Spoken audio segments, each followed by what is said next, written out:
Please remain upstanding for a blessing from the rector. Father Hamilton, please. Let us pray. Lord, the God of righteousness and truth, grant to our King and his government, to Sandwich Town Council, to all organisations that we represent, and all in positions of responsibility, the guidance of your Spirit. May they never lead the nation wrongly through love of power, desire to please, or unworthy ideals, but laying aside all private interests and prejudices, keep in mind their responsibility to seek to improve the condition of all mankind. So may your kingdom come and your name be hallowed. Amen. The blessing of God Almighty, the Father, the Son, and the Holy Spirit be upon you and remain with you always. Amen. Amen. Please be seated.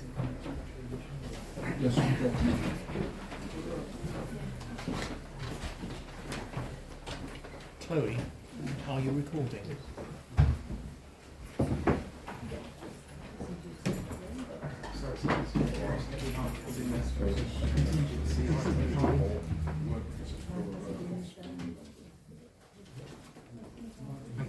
Are you okay?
If we need to slow down, just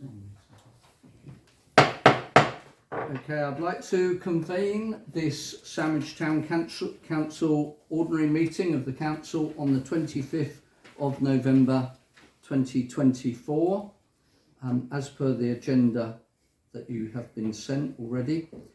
Chair's opening remarks, number one. I'd just like to say, the very first one I'd like to say is I will be asking for a minute's silence to recognise the death of an ex-councillor who has passed away recently. So my first item will be a minute's silence. This is, I don't know if you were aware, Councillor Marie made us aware of a councillor who was on the council up until about 2022. And he's unfortunately just passed away at quite a younger age. So I'll just be asking everybody for a minute's silence to remember Councillor Mark Lintott, please. Thank you.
Thank you very much for showing respect to an ex-councillor. Thank you.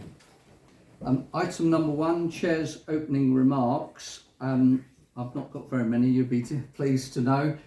First of all, just to say about how international Sandwich is becoming now and how communications are improving with our European counterparts, namely to say, as well as the Mayor and I going to Belgium earlier this year to attend some ceremonies over in Belgium, and particularly with our twinning town of Ronsa. We've also had, just recently, as Councillor Morehouse and a couple of others will know, we had the visit by the Honfleur residents, twinning committee, but also more importantly, we were graced with the Mayor of Honfleur who came over as well, so which was a great privilege to the town there. And then just a little bit more recently, taking things further afield than Europe, Councillor Chuka and myself met with the, I think he's the Senior Director of Sandwich in Ontario in Canada. So, and we spent the afternoon and early evening with a gentleman from there, so which was really nice. And we gave him a bit of a tour of the town and showed him a few of the highlights of the town there. So the name of Sandwich, England is travelling very far abroad, so which is really good there. So, and then the other thing I was going to say about was the thank you to everybody, councillors and particularly the Guildhall staff for their support. We've now got to the top of Mount Everest and we're coming down the other side now. So the events, on the behalf of the events, we've done all the mayor making and the deputy supper, we've done Speaker's Day, we've done the installation, and we've done the Lord Warden's visit, and not forgetting D-Day, 80th of D-Day as well. So this year has been very events heavy, there's been a lot of civic pageantry, and I just wanted to say a big thank you to everybody. It's been a very difficult time, there's been a lot of planning, but also hopefully it's put us on the map from a tourist point of view. So I think that's most important as well. Thank you very much for that. So, and then my last one is just a note to say that almost all the items on the agenda tonight have been discussed in separate committees. There have been recommendations put forward, and there's also been a lot of research done by both the town clerk and the assistant town clerk. So let's just keep discussions to a minimum. If we all have one question each, and then if we need a supplementary question, you know, hands in the air to ask any future supplementary questions. Thank you very much. That's very kind. That's brilliant. Item number 2, apologies for absence received, please. I received apologies from Councillor Fortescue and I understand Councillor Murray. Thank you very much. Okay. Item number 3 on the agenda is declarations of interest, and this is to receive any declarations of disclosable pecuniary interest from members in respect of business to be transacted on this agenda tonight. Do we have any declarations of interest, councillors? Oh, Councillor Wiles? Yeah, item 15 on the allotments. I declare an interest as a plot holder at Black Lane allotments. Thank you very much for that. I think that's all, so that's that one done as well. Thank you very much. Item number 4, minutes of the full council meeting and the committees. And this is to approve the minutes of the full council meeting of Sandwich Town Council held on the 28th of October 2024, and to consider any matters arising from those minutes not covered elsewhere on the agenda. And this is attachment number 1. So, do we have any queries or questions on these minutes at all? Councillor Gray, please stand. Minute 10.24.6, public participation. At the last meeting I was asked to discuss with C.Glynn the comments she made in the public participation, and as a result of that I have discussed it with her, and as a result I've written a report which I've given to the town clerk and to you, Mr. Mayor, and the town clerk is now seeking legal advice on that, which is absolutely the right thing to do, because I'm not in a position to give the council any legal advice. But I don't think it appropriate to say anything further, but I hope the town clerk will be able to bring this back to the next council meeting in December. Indeed, let's hope so. Thank you very much for those works. Could I also, raise a point of order on this? With reference to Standing Order 513D, which says that if somebody, a speaker in the public participation, gives a copy of her speech to the town clerk, then a copy of that should be attached to the minutes of that meeting. This hasn't been done in this case. Christina did give a copy to the town clerk, but I hope the copy will be attached to the actual minutes when they are published. Indeed. Could you make a note of that, please? Thank you. Thank you very much. Thank you very much, Councillor Gray. That's okay. If we don't have any further queries or questions on those minutes, could I have a proposer and seconder? Councillor Tuker proposing and Councillor Ripley is seconding those. All those in favour, please show with your cards, please. Okay, I think that's passed. And do we have any abstentions? I wasn't present. And do we have any against? No, just one abstention. Thank you very much on that, councillors. That is passed. Now to receive the minutes of the Planning Committee meeting held on the 14th of October 2024, and this is attachment number 2. Are there any queries on the planning minutes at all? Oh, Mr. Mayor, it's not on the planning, it's on the little light on the computer. All right. I'm sure we're all being blinded. Is it too Would, much? would you mind if I just go and put something over the top of it? Yes, good idea. Yeah. Good idea. I have something here. I might be able to. That's great. Sorry, Simon.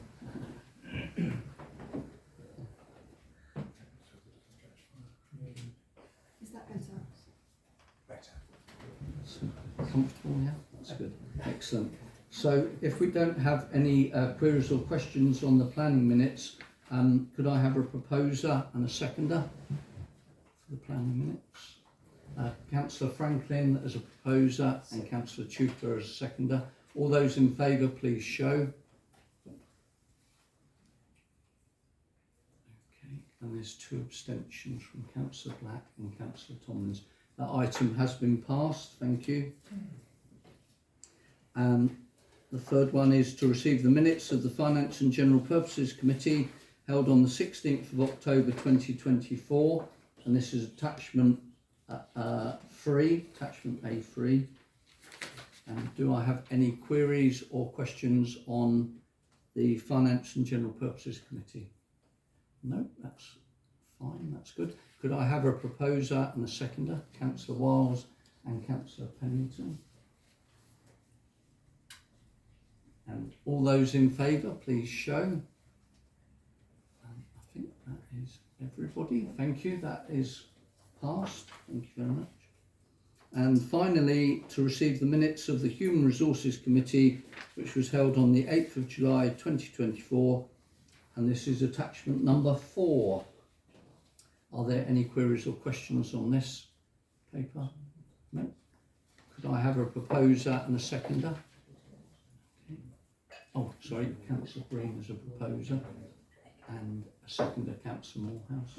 And all those in favour, please show. And we've got 1 abstention from Councillor Black there. Oh, 2 is it?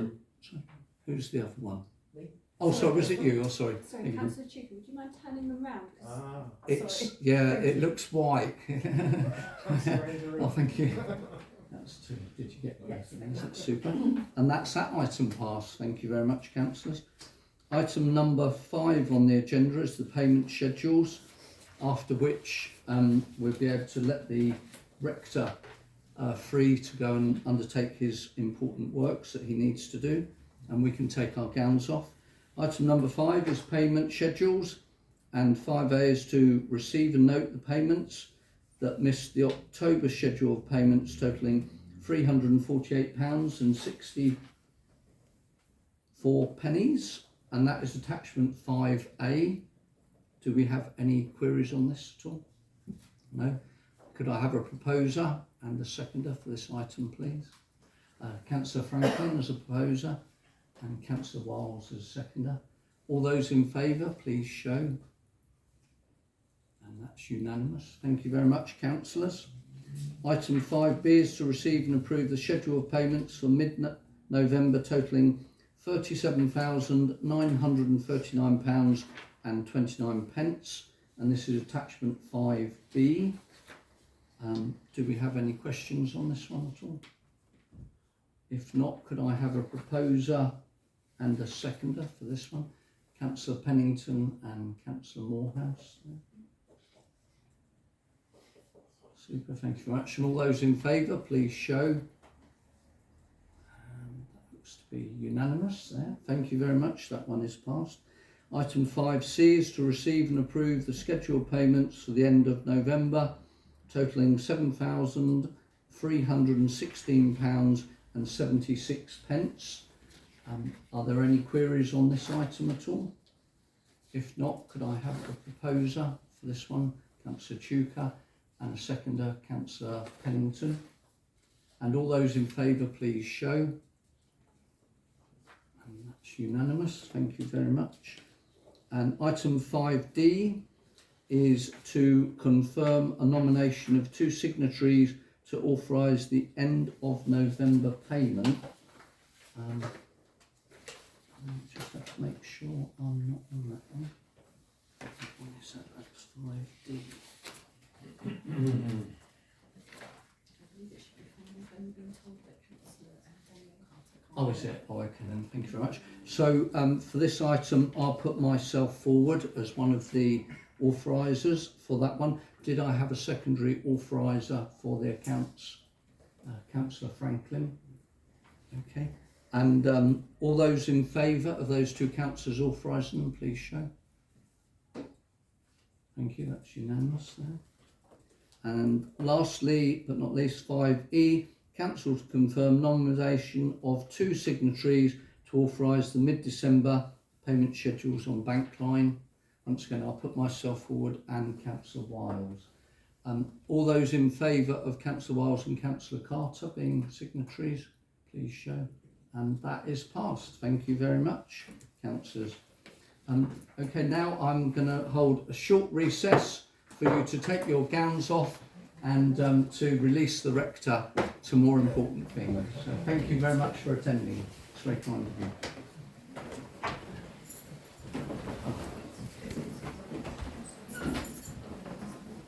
I'll not be the first. Okay.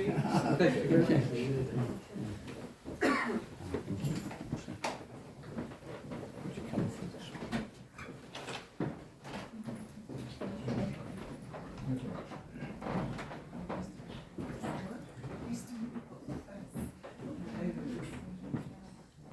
Thank you, Chloe.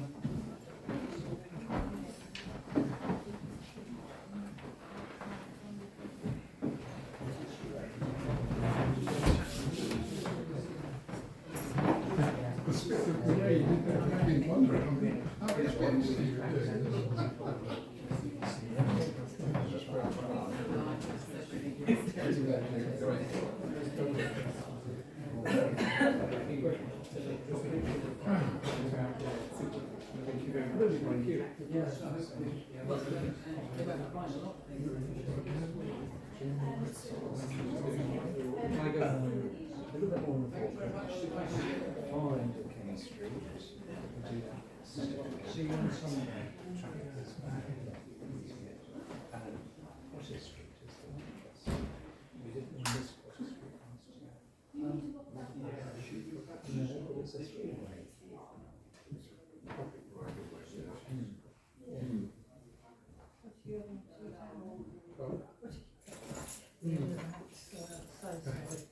I mean, I'm mortified. I really am.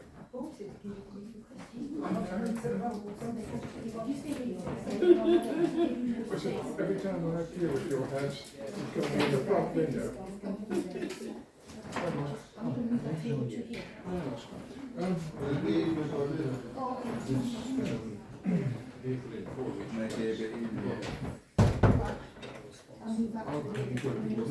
you okay? Yeah. You leaving or you staying? Just redigging through, Oh, yes. just removing the furniture. Oh, I see. All right. Okay. Alright, we've got more space now.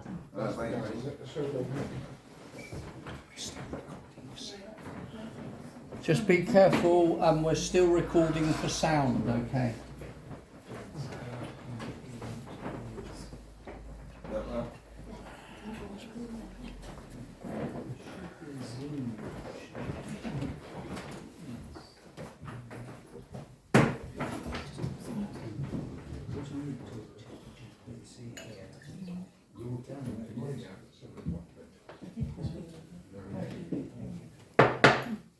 So we're resuming the Sandwich Town Council Ordinary Meeting of the Council 25th of November 2024, and we're now on agenda item number 6, which is public... Oh, Just a minute. beg your pardon, sorry.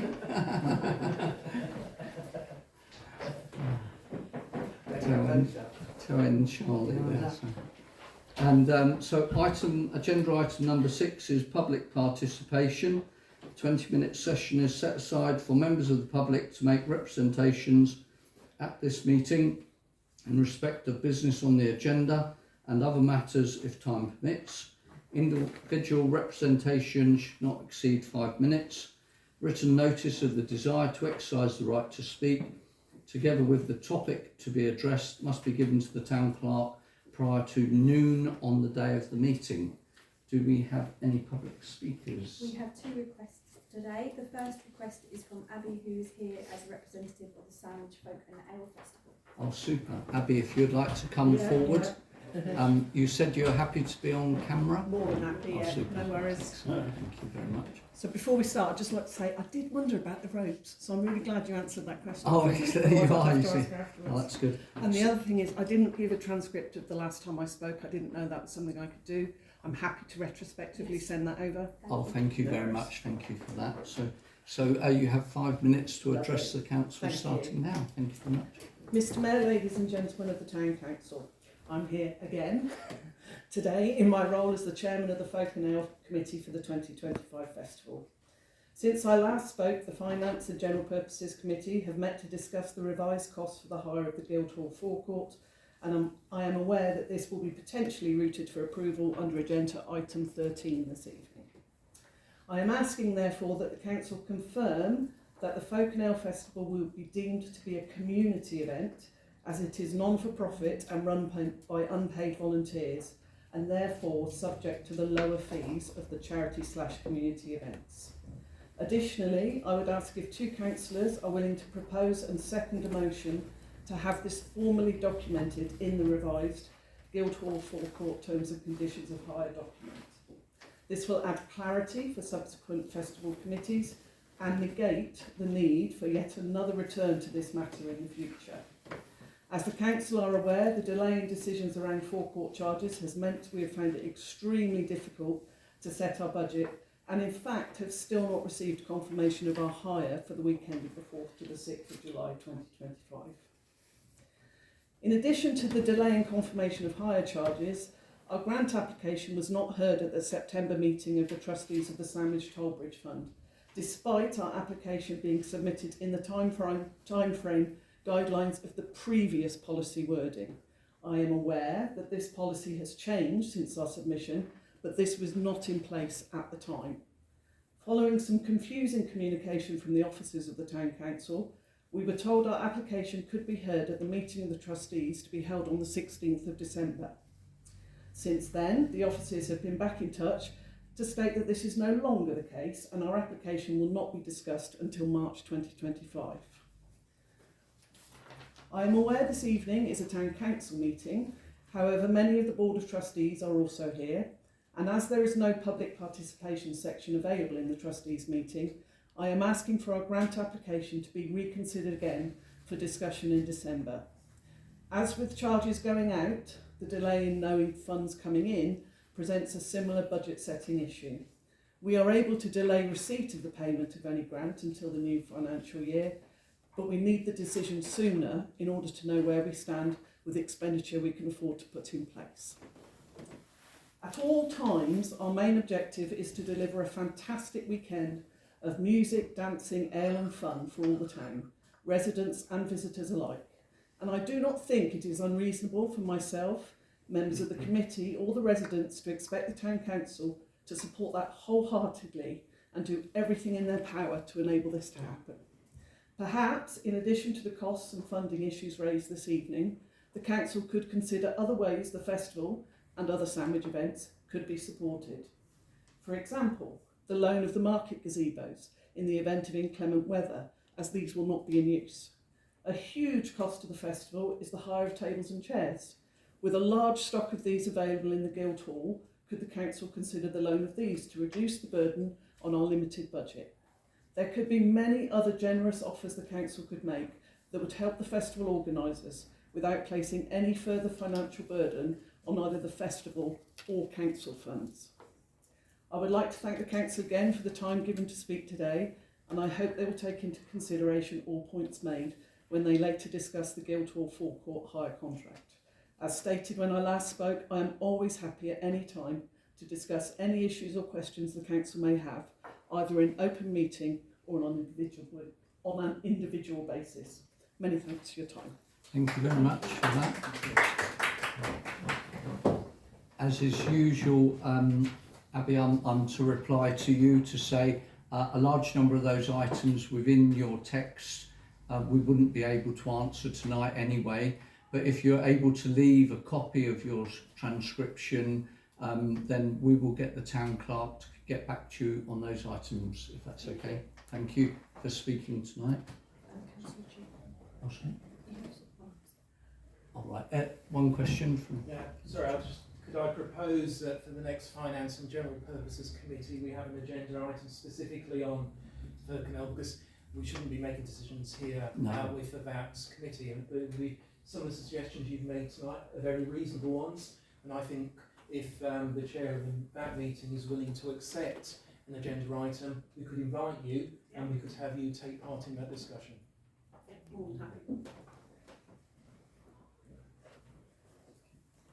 And did we have a second speaker? Yes, sorry. The second speaker is Miss Sally Hayter. Oh, Miss Sally Hayter, if you'd like to come forward.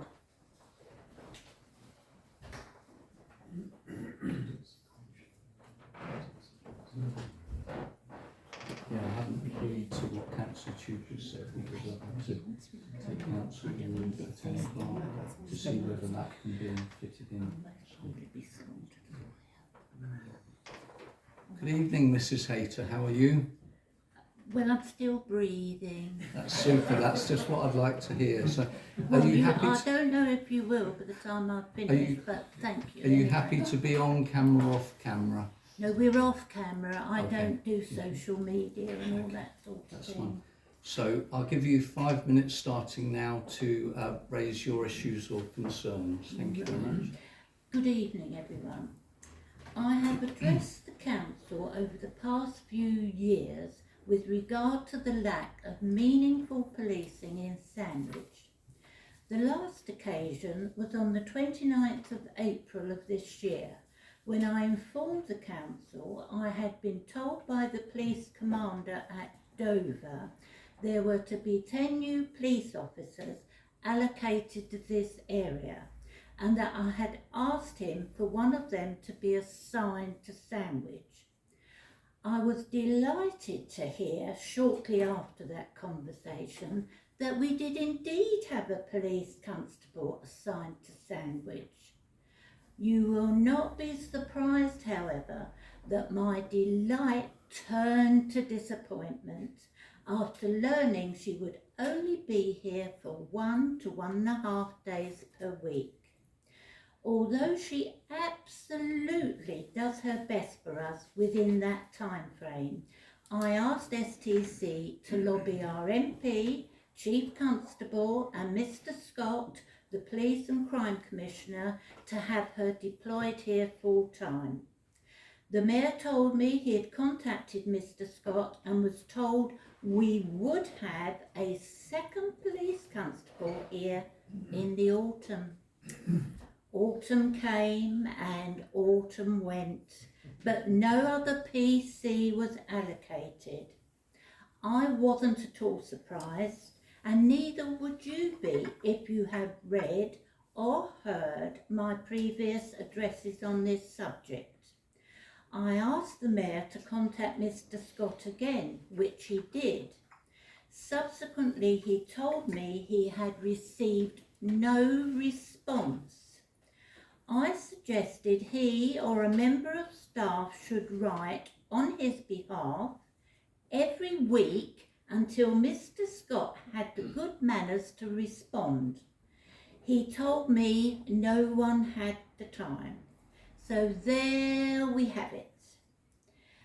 No other police officer arrived in the autumn as we were promised, and no one here has the time to write a letter once a week to pursue this.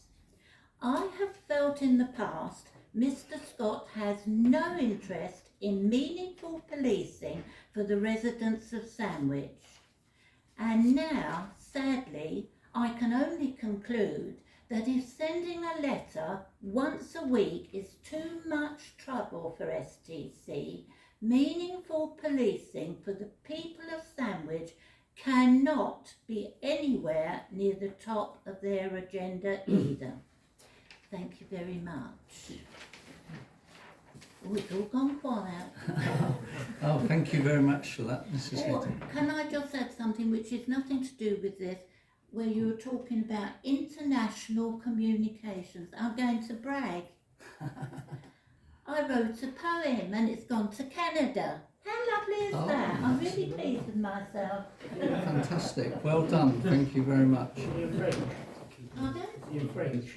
No, it didn't go to Ontario.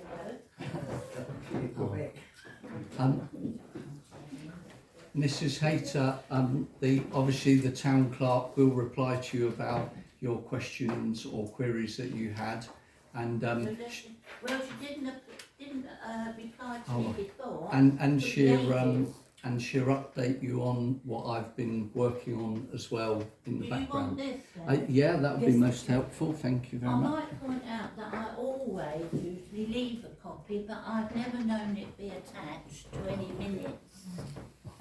Super. Thank you very much Despite for me that. asking.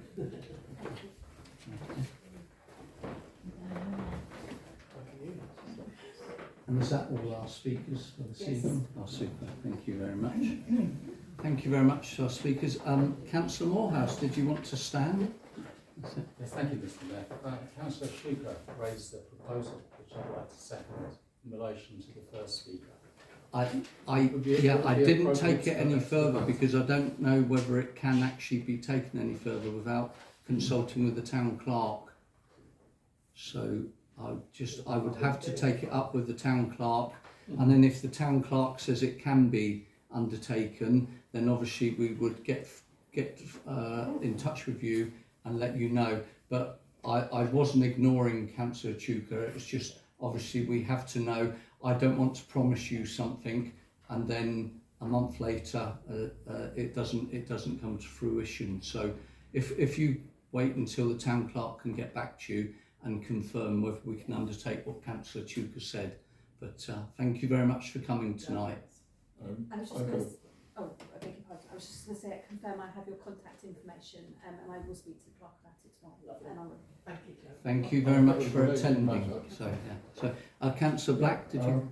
I was a little bit surprised to say that there was no public participation in the Torbridge one. I've looked at the agenda and I can't Well, see I public think participation. I'd be a little surprised, and there is a public participation session it's available to people, Right. and please utilise it. Okay. I know, but I mean, I just wanted to correct that because it's we're trying to get more public Yes. participation, and it's important that we get it right first time. Do I route that request through the town clerk in Yes. exactly the same Indeed, way? yes you would, I'll yeah. do that. Lovely, thank you very much. Thank you very much.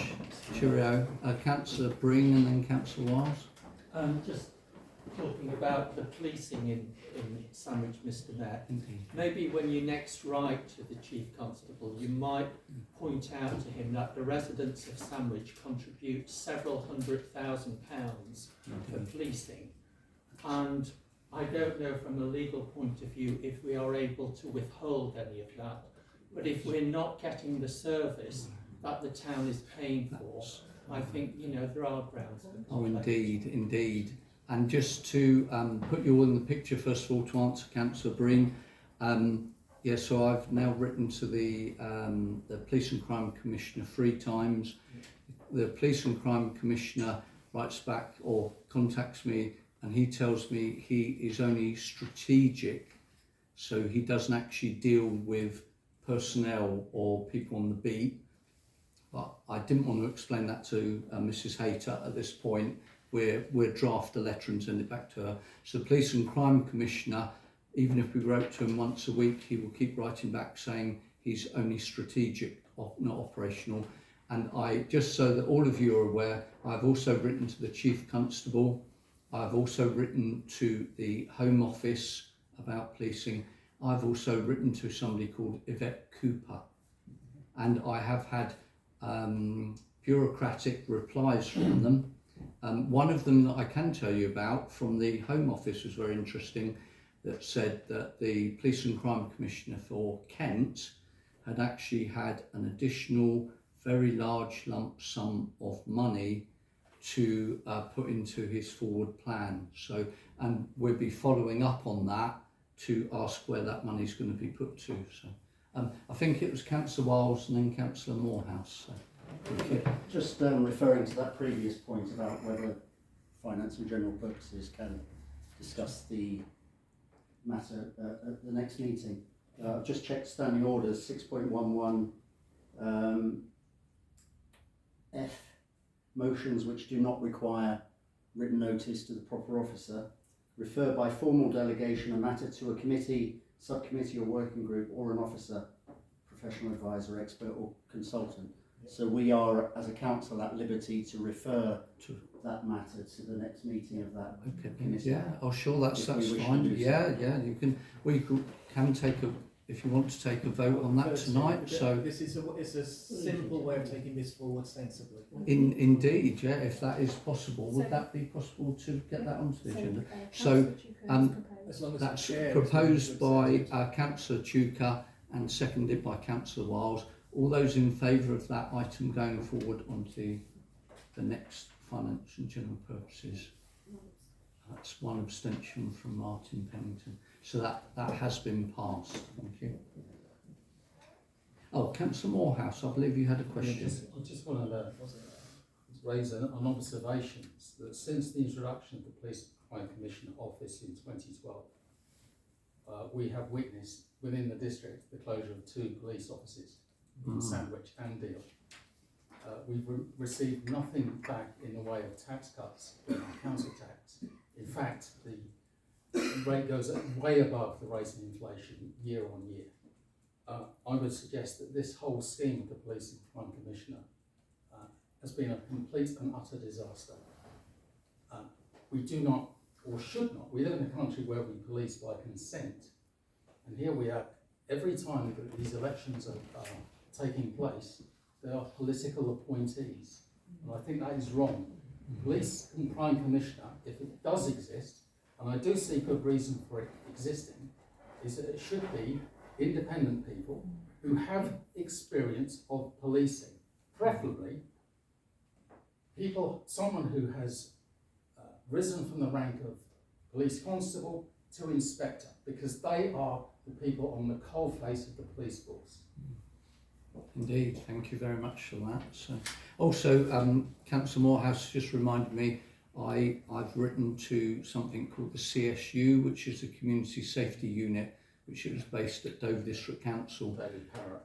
And I have also made, on 2 occasions, I have referred ASB matters to Councillor Morehouse, who is taking these up on our behalf at Dover District Council as well. So I've literally done as much as I can for the policing currently, but there will be more to come on that in the future. Thank you very much, councillors. Item number 7 is a verbal report from our Dover District councillors on matters relating to Sandwich.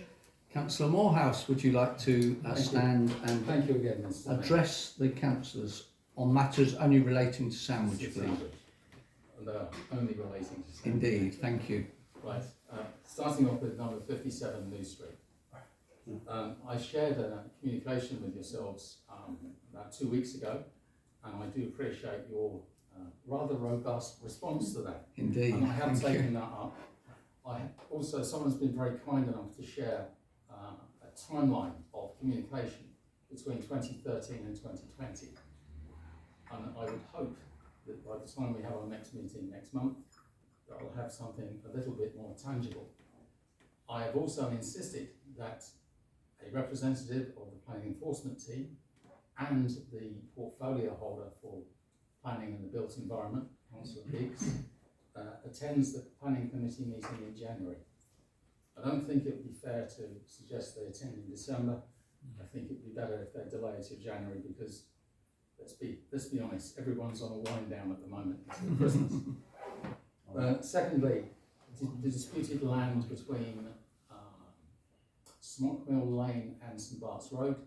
I don't expect to have an update on that. I think that is an ongoing legal situation that is being investigated.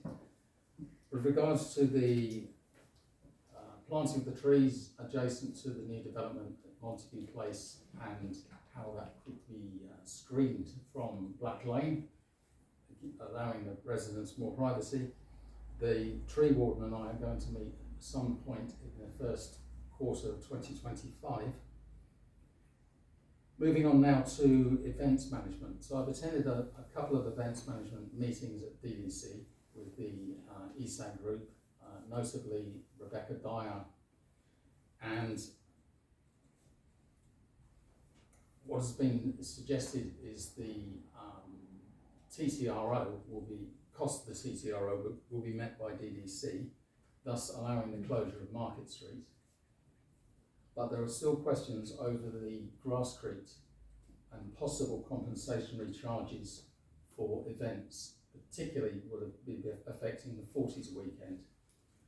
The meeting was due to take place in the middle of November. It's now being postponed until next month. I believe that Councillor Mallet is aware of this, and I have expressed my displeasure at this meeting being delayed. It's extremely important next year. It's the 80th anniversary of VE Day.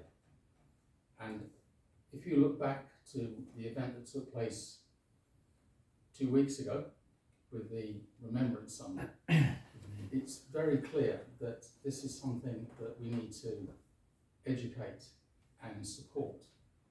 The turnout for that event was fantastic. We want to keep that going.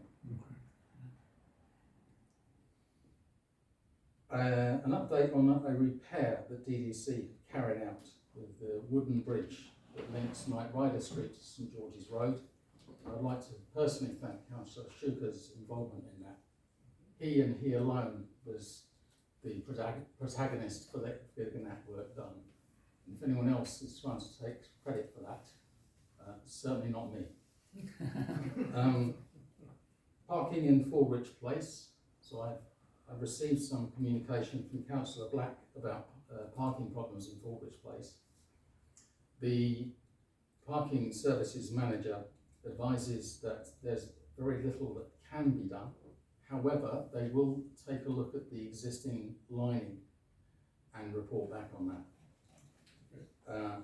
Councillor Breen at the last meeting asked me about the parking at the doctor's surgery, Marketplace surgery, and unfortunately those yellow lines are applicable there. There is no room for manoeuvre. However, I would suggest that perhaps at some juncture in the very near future, we discuss parking need at the surgery and whether that car park has sufficient space for the disabled, in which case we can take that forward to future discussion. And then finally, regarding the Christmas parking, So Dover District Council are allowing free parking between 4 p.m. and 6 p.m. in Sandwich this coming Saturday. In addition, they'll be allowing an additional 1 hour free parking if one purchases parking, an hour's worth of parking after 4 p.m. I believe.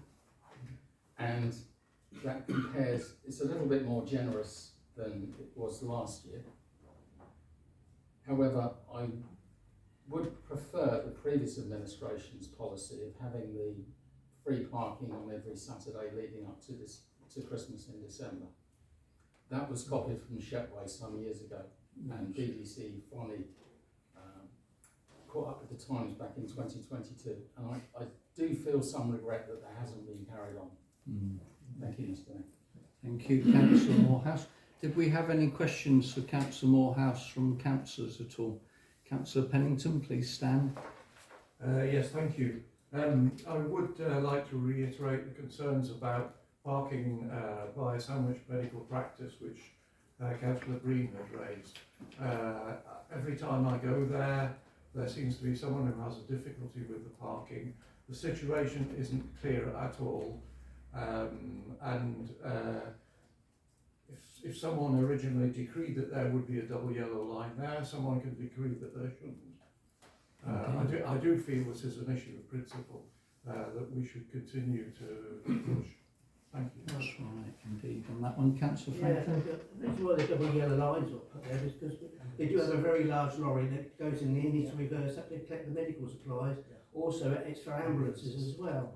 I mean, there is a space within the car park very close, across the pavement, which is a disabled bay. And I have said before, Mr. Mayor, I think we should look at the whole area, because we've lost a whole row of spaces, a big empty blank space. I think we've lost 8. I think we should ask the property manager to have a look at that area and see if we can realign it, and perhaps put a bit of in the realignment, put 2 spaces just the other side of that curb where those wasted spaces. Of course, yeah, that's a good idea. Thank you. But that double yellow line must be kept perfectly clear for ambulances and for emergency vehicles, and that massive big lorry that goes in the turn. Of course, yeah. Otherwise it'd be hitting the cars.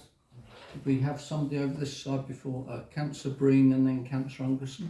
No, thank you, Councillor Morehouse, for raising that. I'm a little bit disappointed with the response, given that the land, the car park, is actually owned by the Tollbridge Fund, and it's leased to Dover, and I just find it a little bit disappointing that they don't listen to their landlords. And I understand what you're saying, Councillor Franklin.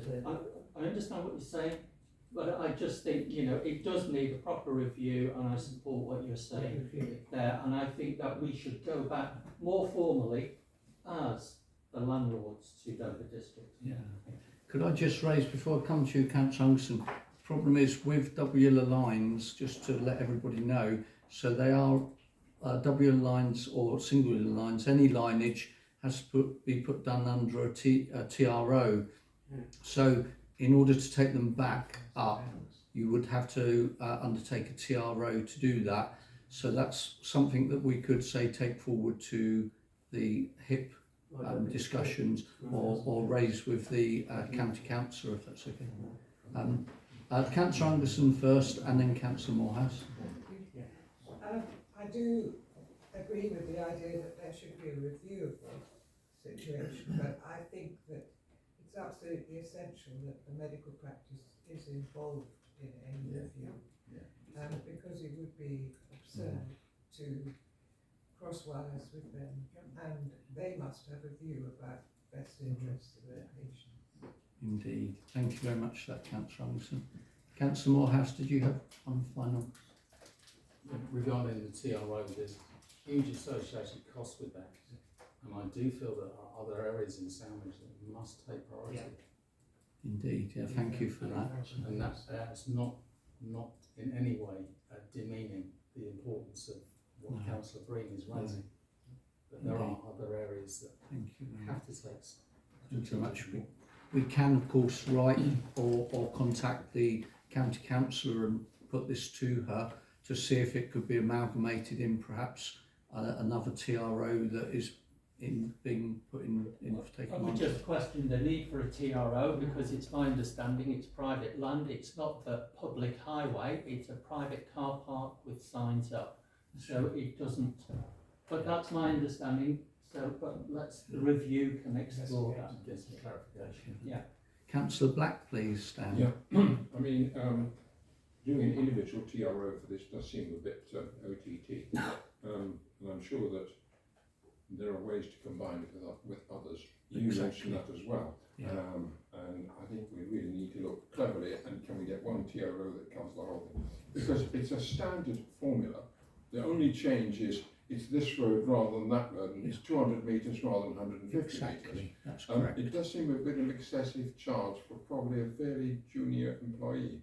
I know, I am sorry about that, but in order to get any lines put down anywhere, you have to have a TRO and likewise get them up. But we can put that to, next on the agenda is item number 8, which is a verbal report from our Kent County Councillor on matters relating directly to Sandwich. Councillor Sue Chandler.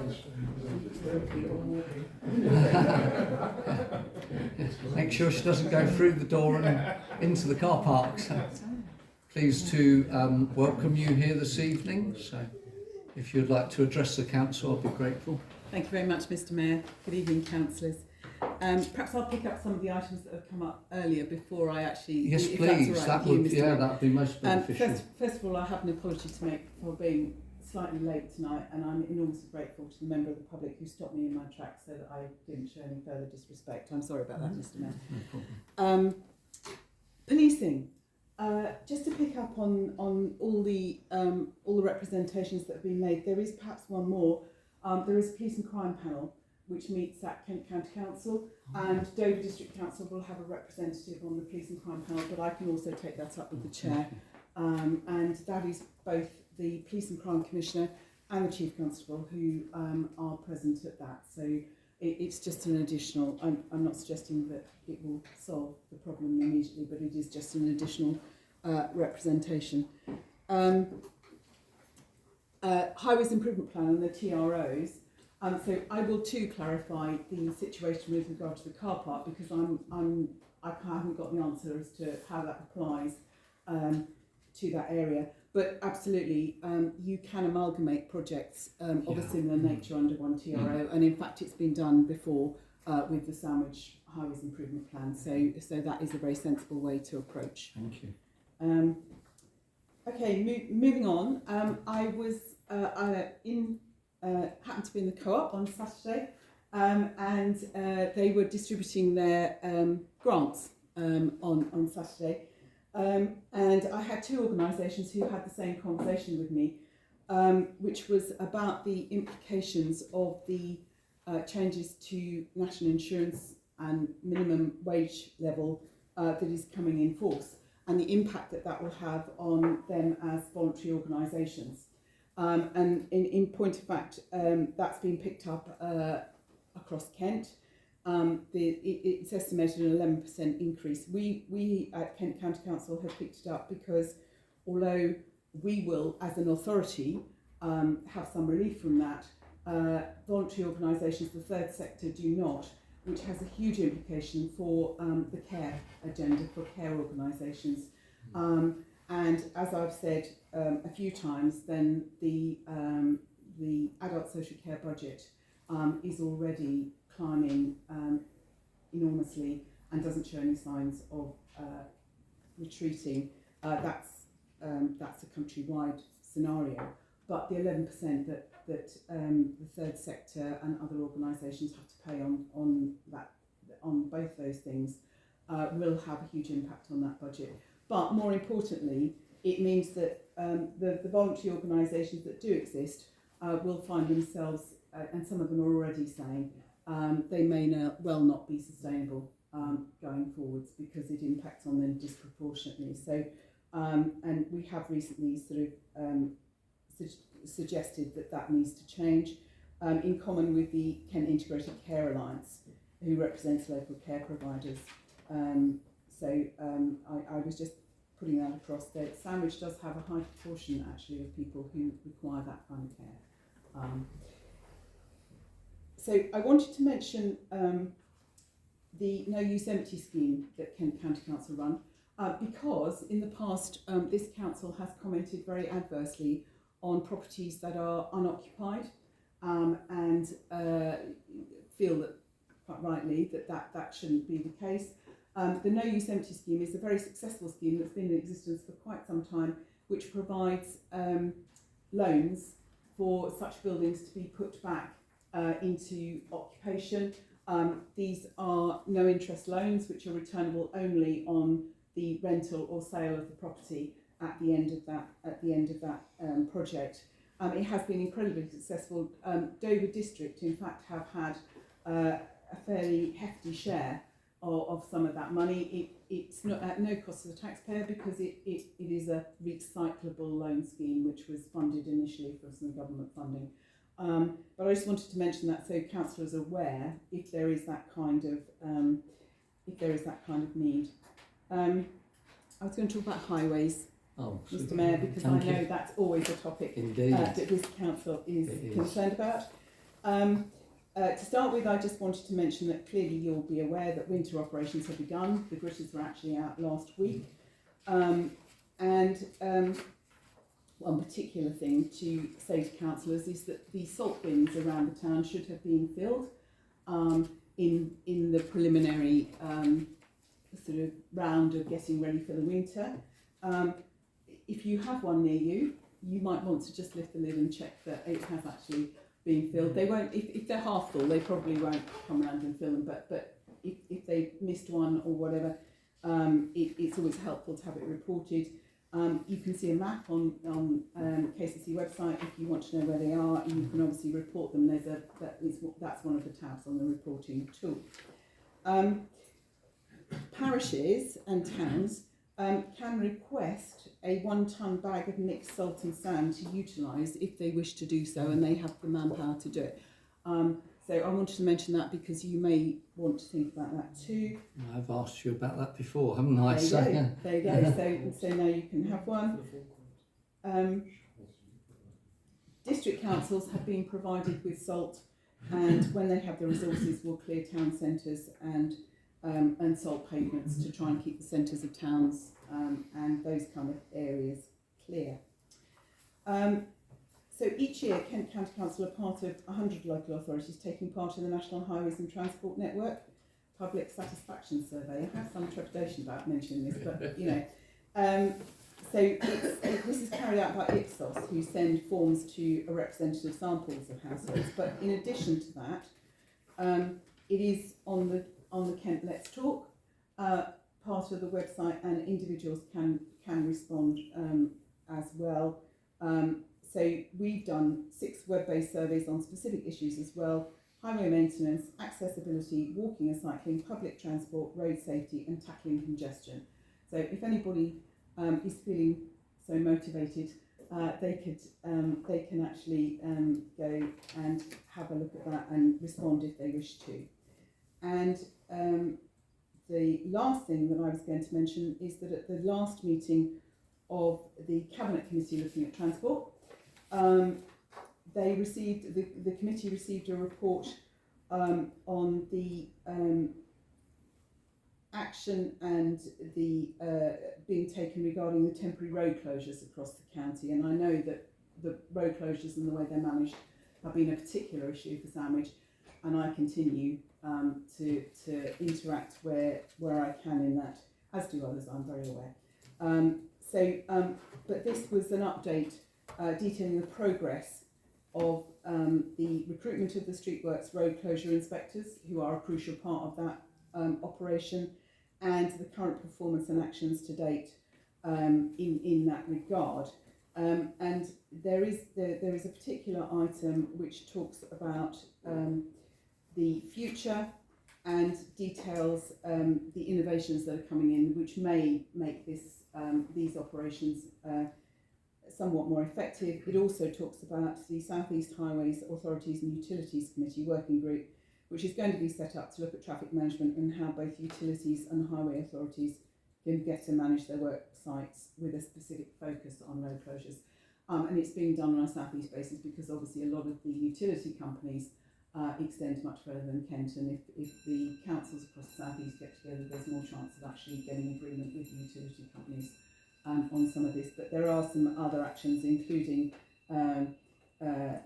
artificial intelligence where necessary to manage some of these things. So you can find that report on the Kent website if you're interested in having a look, Mr. Mayor. Super, thank you very much for that report. Would you be willing to take some questions? And if you were, could I start off with the first question, and that would be what you've actually just spoken about. We have had a sort of summer going into autumn season where particularly the Dover Road New Street crossing has been closed on 2 occasions for quite a lengthy time, and it's just a bit of a concern over, I know perhaps the works couldn't have been amalgamated, one were gas works and one was for the reinstatement of the pavement on the right hand side that was subsiding sort of thing. But is there any way that we can sort of get these works perhaps amalgamated or get a better flow of works? The secondary thing I was going to say is in Dover Road, which Councillor Morehouse will know about, there's a very large, something I work on in my day job, there's a very large push to putting in optic fibre. And for instance, in Dover Road, we've had 3 different lots of contractors come and set up traffic lights to the same cabinets and the same bit of road in a matter of just a few weeks. And when I've made inquiries, the first were BT, the second set were a company called Virgin, and the third set were a company called Morrison's, who were working on behalf of another company. And it just seems strange that all these companies are all sort of like closing the roads at different times, when if it could all be done in one time, it'd be really useful. Is there any way that we can negotiate that ourselves from a council point of view, or raise anything to get that, apart from what you just mentioned, obviously? So the report that went to ETCC was covering a lot of that. The gasworks were in 2 phases, mainly because they overran and we wouldn't let them continue beyond the summer holidays, and so they had to wait and come back in half term, which you know was a very practical way in which we intervened to make sure that the disruption was at least the least that we could manage. Unfortunately, all those companies you're talking about are in competition with each other. There is very little incentive for them to cooperate in that respect, and we have no legal powers to insist that they do.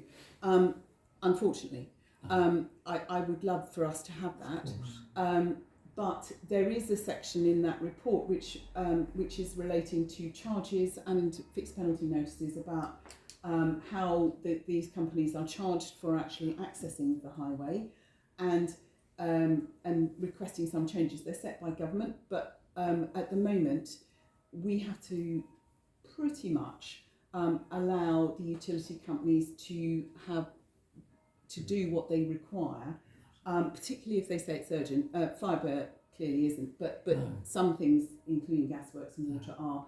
And things can go on for some time before they apparently become urgent, which is another point that people have made, and I do understand that. But if the charges were somewhat higher, and therefore some encouragement to condense the work into shorter timescales, or if the fixed penalty was higher, to discourage them overrunning and to make sure they clear up the signs on time and that kind of thing, that would actually have quite an impact, and that's what the South East Committee is endeavouring to lobby government to put in place. In the meantime, the Streetworks team have a huge workload, and they cover, although the Streetworks East, they still cover quite a large area. So whilst they do try and take care to do things sensibly, they are not always familiar with local circumstances. So if I know about such things that are going to cause a lot of problems early, or if somebody sees the forward notice, because all councillors get the forward notice, and there is an issue, There is a number on there always that you can call. You can either do it direct, or I'm very happy for people to email me and call me, and I can get in touch with the street works team and the district manager and anybody else I can think of that would that might be able to get things done. Can't always, but there are times when it is possible to make some differences when it matters. Oh, thank you. On that last note, so finally, before I go to the floor, can I just ask, we haven't actually been getting the notices about what's been happening. So I'm so sorry. Quite often. I used to deal with a chap called Phil Lightman, who used to work at Javelin Way at Ashford, but I've now met him and he said he's left. So I'm not sure if Sandwich Town Council's been dropped off of the list, but the town clerk. I can certainly try and do something. That's very kind of you. Thank you very much. So. I wasn't aware. Okay. Okay. And Councillor Morehouse was first, I think, and then Councillor Black. Thank you. Could I just ask, there was a salt bin for many, many years on the junction between Deal Road and Dover Road. It's not been there for at least the last 4 years, because I went to use it when we had the snowfall in 2021. Can I ask what's happened to it, and if it has been taken away, can it be reinstated? I think it was the only salt bin on the forgotten southboard. It was, yeah. That's right, thank you.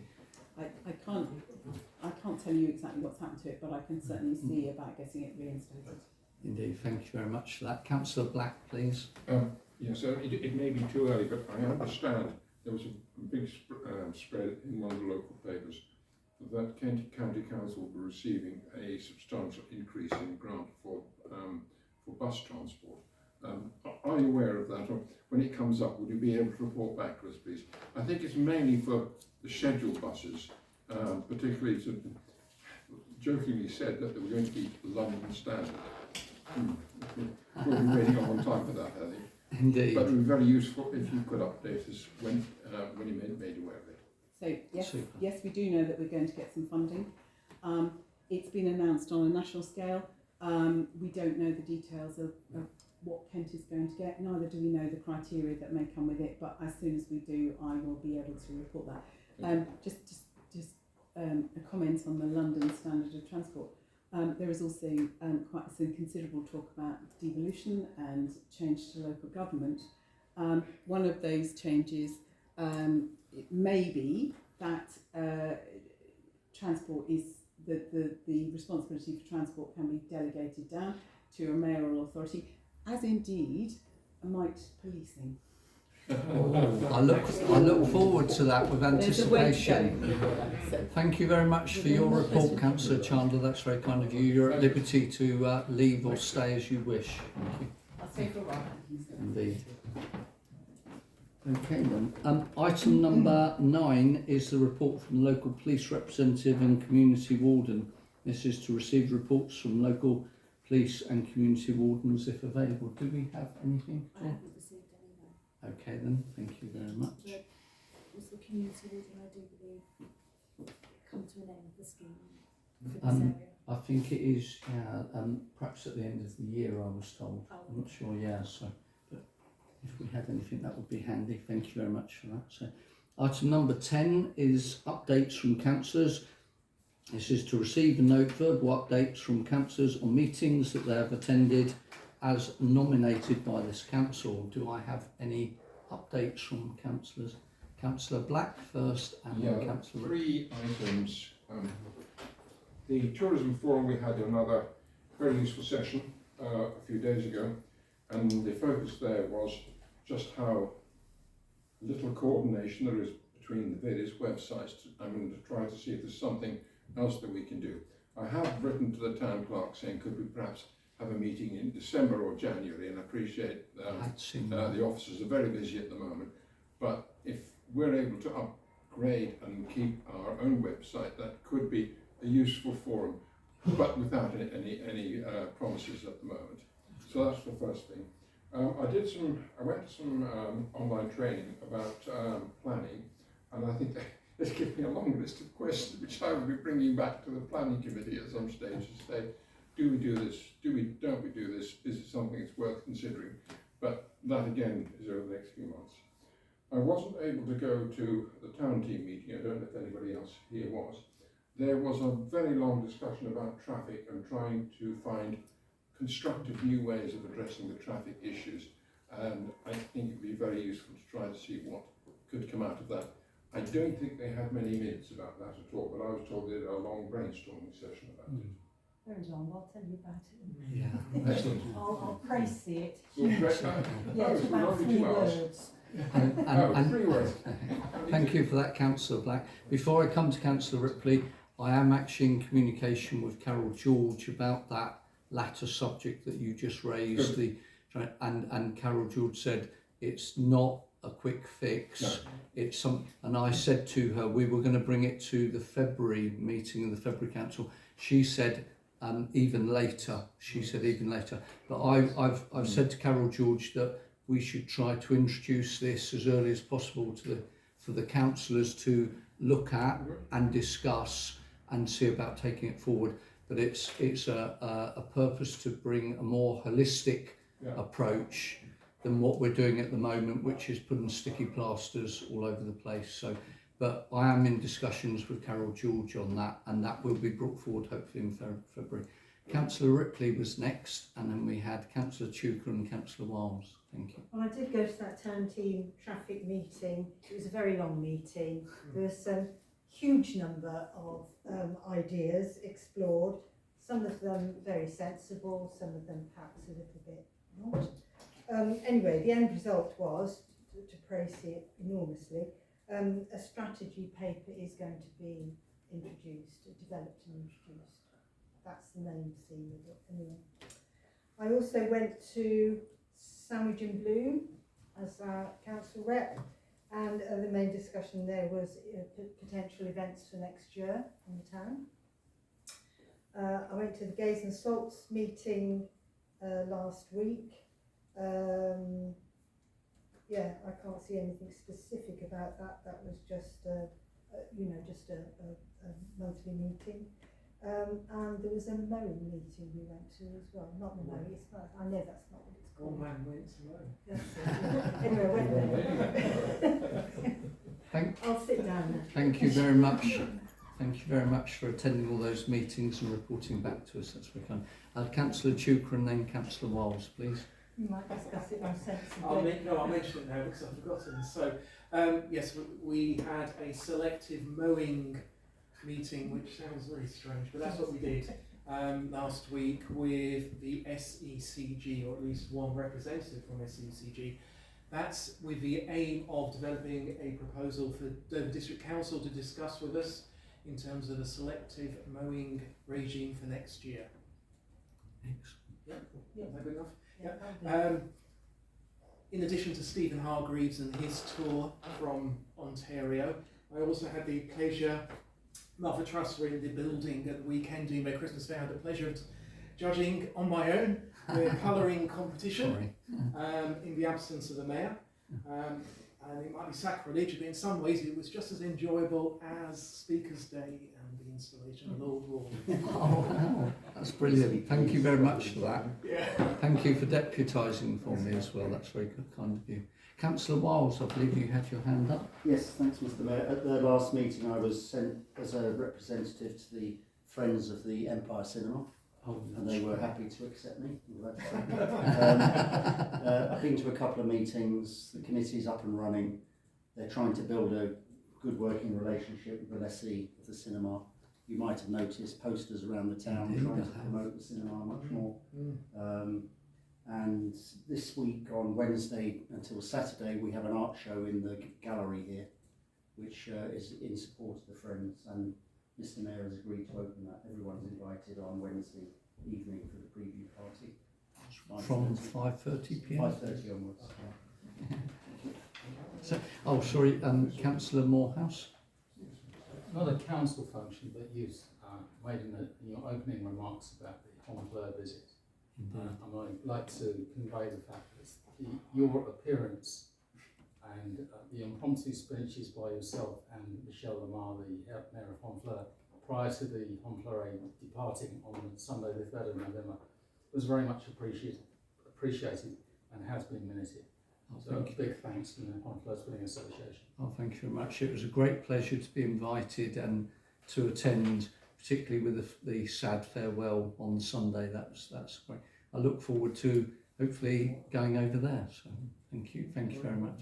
Councillor Ripley. Can I just mention something I forgot about Sandwich in Blue? It was the event for next year, and quite a lot to talk about the elephant. Oh, indeed, of course. Yeah, the elephant. That's fine. Thank you very much. Thank you for that, councillors. And moving on rapidly from the talk of elephants to item number 11 on the agenda, financial information, budget comparison, financial statement, cash book, bank reconciliation and forecast. 11A, to receive and note the Sandwich Town Council bank reconciliations of 31st of October 2024, and this would be attachment 6A. Do we have any queries on the reconciliation? Could I suggest we take these on block, Mr. Mayor? Oh, indeed, yeah, we can do, yeah. That's I used to get told off for doing that, but I'm quite happy to. So I'll read through them. All those in favour of taking it on block, sorry? Okay, that's passed, thank you very much. Item 11B is to receive and note the Sandwich Town Council financial budget comparison reports as of 31st of October 2024. Item C is to receive and note the financial statement cash book as of 31st of October 2024. Item D is to receive and note the budget forecast for 2024-25. And item E is to approve the budget environment for that's one that we've got to do separately actually. So we're doing items A to D. I would like a proposer, items A to D. That's Councillor Cllr and Councillor Green.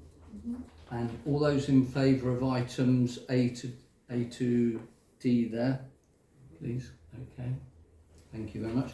And then the last item is to approve the budget environment from the Speaker's Day budget to the Mayor's Hospitality budget, and this is to do with the Speaker's Day budget came in under budget, and the RFO has said that this sum of £1,300 should be vied across to the Mayor's Hospitality budget because of this Speaker's year. And so a budget was set for the Mayor's Hospitality and Travel for this year as if it was an ordinary year, and unfortunately we missed a trick and we forgot that being Speaker of the Cinque Ports actually means that if we don't undertake this, then the Mayor's budget will probably become overspent, unfortunately. So could I have a proposer and a seconder for that? That's Councillor Pennington and Councillor Ripley. And all those in favour of firing the money across? And that's unanimous. Thank you very much, councillors. That's very kind of you. Good. Item number 12 is terms of reference for the Heritage and Townscape Committee update. Members to consider the proposed amended terms of reference for the Heritage and Townscape Committee as recommended by the Heritage and Townscape Committee already, and to consider adoption of the terms of reference. A decision is required. And I believe these are much improved ways of working. As I say, it's been agreed by the Heritage and Townscape Committee. Do we have any questions before we go to the vote? Councillor Cllr and Councillor Black. Yes, in terms of the terms of reference, I did make a suggestion to include the statement that the accessibility to buildings should include reference to the town council itself. That wasn't in the first draft, which is great. However, that sort of comes back to haunt us in the sense that Heritage and Townscape, I suggested about 4 months ago that we moved it down to the hub. We've now lost access to the hub at the moment. It was flagged up in the STBF finance meeting for then discussing at the next STBF full meeting. So I'm just flagging that up as an issue. It's right, it's in here, because we shouldn't just say to all the other buildings around the town that they need to really seriously consider disability access, and we actually retreat from something that we were making available. So I just want to flag that up and make it clear that that is an important issue, and it's one we shouldn't just ignore when we come to discuss it at STBF. Thank you very much for that. Councillor Black. Yeah, I read this again, and if this committee is also supposed to have an involvement in tourism, when you look at what they're actually going to be doing, it's basically recommending things to other authorities, not doing anything ourselves. And that strikes me as quite a serious omission. And whilst I don't want to delay things, I do think that there needs to be some beefing up of what this group will do about tourism in the town. Yes, by all means, we've got all the liaison with White Cliffs and people like that, but there's nothing about what this committee is going to do. I see. Okay then, yeah, sure. Thank you for mentioning that. I'll come back to you in a minute on that one, if that's okay. And then Councillor Wiles. Did you have? No, you didn't have anything. Was there anybody else to speak on this? Okay. Then. Yeah. So, Councillor Black, you're well within your rights as a councillor to put a proposal forward at this point as to making a change or alteration, but obviously it would delay voting on it tonight. It would have to be taken away, discussed, voted on and agreed, and then brought back to full council. So, but it's your prerogative as a council. Well, I don't want to delay things this unnecessarily. However, it is a serious omission, and I'm not going to make something up some words on the hoof. No, exactly. But I'm quite happy to bring this back to the next council meeting. Indeed. Because I do think I don't know how it's got through without this, especially now as we're trying to ramp this up. We've kept on saying how important this is. Yeah. So I will bring something back to the next meeting. It basically is one paragraph needs beefing up. Indeed. Okay then, thank you very much for that. So, that's it. Oh yeah, sorry, yeah, beg your pardon. So that's Can we approve it subject to a paragraph that's accepted by the H&T committee? Councillor Chuka, I think we have a report here to propose and approve. I think there's a separate issue in terms of an inclusion. That does need to go to H&T to discuss rather than currently at first instance. So I think we should vote on this as it stands, but with the caveat that we take it to H&T to discuss in terms of an addition. Yes. Mr. Mayor, I'm happy either way. In a sense, the actual running of the H&T on a bi-monthly basis, this won't impact on it that much. But equally, if we want to actually sort of sign something off and move on with the proviso that we are expecting a revision sooner rather than later, then I think that would be sensible. So either way, I think I'd be happy with your second vote. Are you happy with that then, Councillor Black? Yeah. Okay then. So where the proposal is the recommendation that's in front of us, with the caveat that Councillor Black will bring something back to Heritage and Townscape to be considered at a later date.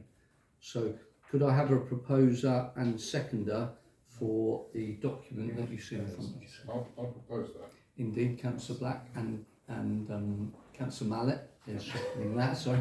And all those in favour? Okay, that's unanimous. Abstentions, thank you very much. Item number 13 is the proposed higher fees for the Guildhall forecourt, including markets for 2025-26. Following the Finance and General Purposes Committee meeting, the proposed higher fees for the Guildhall forecourt have been debated and recommended for adoption by the Council. Members are invited to consider the proposed revised fees for 2025-26, which should apply from the 1st of January 2025.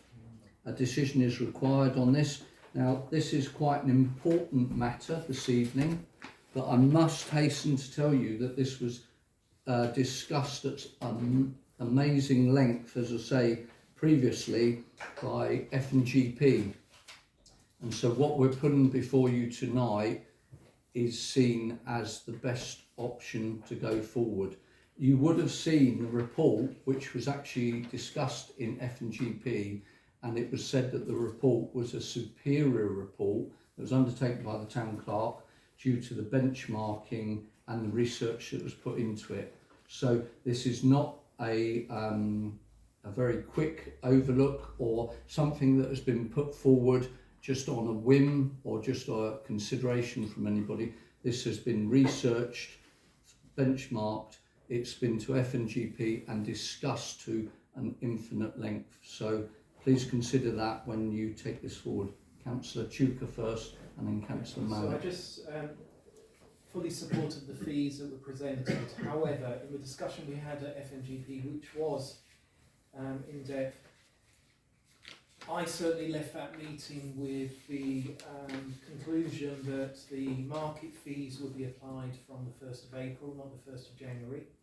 I did discuss, when I saw these papers for this meeting, with the town clerk. She was quite accepting that my concerns should be reflected, and I'd like to propose that for the market fees we do them from the 1st of April. The reason for this is the first quarter of any year is a difficult time for market stallholders. To drop on them an increase within a matter of weeks is not right. We also talked about, and if you look back at the F&GP, it was 25-26. For me, that is the financial year, not the calendar year. So I explained that to the town clerk. She was accepting of that. So I'd like to propose that we accept that the market fees increases from the 1st of April 2025 with a linked action that after this meeting, that is accepted, that the town clerk and the property manager meet with the market stallholders fairly early on to talk them through the changes that can happen so they're well prepared for that increase. Thank you very much, Councillor Chuka. Councillor Mallett next, please. Thank you, Mr. Mayor. Generally speaking, yes, I do appreciate that times change and costs go up, and we have to accept that £25 or free does change. The community or charity wording there is just to confirm that the existing events that currently use the forecourt will fall within that. Having read the description of the various elements of, the CIC, CIO, etc., community interest, what have you, but as long as they fall within that and they get charged £65 per day, I think that is acceptable. But if I can just, and I know it's not appropriate completely, but we do have the potential of supporting these events coming up, and I think elsewhere there's discussions with regard to the Tollbridge Fund, which I do appreciate isn't appropriate here, but Tollbridge Fund having to back off in supporting many events, because if there's no money, there's no money, and only the government can print that, and we would like to be our own government, but we can't do that. But there is the potential coming up for a significant ability to support events, and that the council does bear this in mind, that to an extent the price per day should become something to be concerned about, obviously, but that we can carry on with the events with support from the council, because undoubtedly many of us, if not all of us, will be trustees of the next charitable organisation run by the council. So basically, yes, I can go for this, even though I would rather not, being an event organiser. And the other thing is, do bear in mind, the festivals do absolutely need that support from the council, whether it's through the Maddox Trust, which I'm sure will come eventually, and has been from the Tollbridge Fund, because we've done amazing things. You get an amazing bang for the buck. I mean, as an example, investing 1,500 in sandwich serviettes, according to DDC, generates something like £75,000 in trade in sandwich. Similar for the Folk and Ale, similar for the French weekend. So let's keep supporting Sandwich by just giving those small amounts, or relatively small amounts, and making sure we have the mechanism for doing that. Thank you very much. Thank you very much, Councillor Mallet. And just to reply to you in the intermediate stage, I would reiterate what Councillor Chandler actually mentioned earlier, and all these events have the support of Sandwich Town Council and the staff, and due to the changes that the government have brought in, there's going to, I think Councillor Chandler said, 11% increase overall. So these items, these price range changes haven't come in, as I said, none of it is just a pluck it out of the air. It's all been worked through, and on top of that you have utility charges as well. And as was mentioned before by the chair of the Folk and Ale Festival, although the gazebos were a very generous gift from Dover District Council, the repair, maintenance and the replacement of them when they disappear has to be factored in. So with all these events, Sandwich Town Council does have a large number of overheads that are going upwards instead of downwards. So hopefully you could understand that. Could I move on first of all, please? So I believe it was Councillor Morehouse next. Thank you, Mr. Chair. I'd just like to echo Councillor Mallet's sentiments on the events and what they bring to Sandwich. Indeed. Can I just ask that the fees for the events will be introduced on the 1st of April in conjunction with the market fees, as opposed to the 1st of January. There's very little point in actually administering an increase in fees from January, because there's no events held between January and April anyway. Exactly. So there's no additional income to be gained there. And I believe that all of the events at the moment have the status of unincorporated community association, I think is the official status. We are looking at perhaps the migration to perhaps a CIO at some point, with the SCA, and I should declare an interest as chair of the SCA, with the SCA becoming a more streamlined organisation feeding directly into Dover District Council from the events. Thank you very much. Councillor Wiles? Yeah. So I think, first of all, we have to commend the Town Clerk for the work that's been done on this. I think the benchmarking is very clear. I mean, I know there has been discussion in the town about how awful it is that we're charging for a forecourt, but when you look at the comparisons with other towns, we're quite reasonable compared to many others. I think £60 a day for the whole forecourt for a charity or community event, it's less than a fifth of the commercial rate. So I think that's a reasonable figure. As Councillor Morehouse mentioned, Sandwich Community Events, the intention is that they are going to look, I should declare an interest because I'm also a committee member there, they're going to look at the possibility of registering as a CIC, CIO, charitable organisation, and then forming an umbrella for all of these events, which I have to say I certainly support them wholeheartedly. I think all of the members in this room support them. They bring life and business and vitality to the town, and we have to do our very utmost to support them in whatever way we can. Indeed. So, thank you very much for that. Councillor Pennington and then Councillor Tuker. Thank you. Thank you. Yes, I think it's very important now that we have the forecourt available, the work has been done. It's very important that we move on and that the users of the forecourt are gradually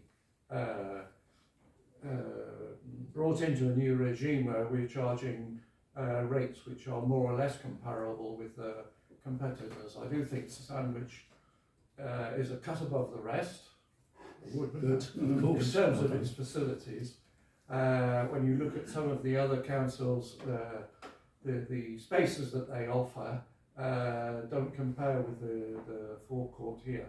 So I do think it's important that we, on the one hand, take into account current constraints, but I think it's also important that looking forward, we ourselves move to a regime which is more in line with the returns that we should expect on the forecourt. And the other thing is to clarify all these questions of the status of the organisations.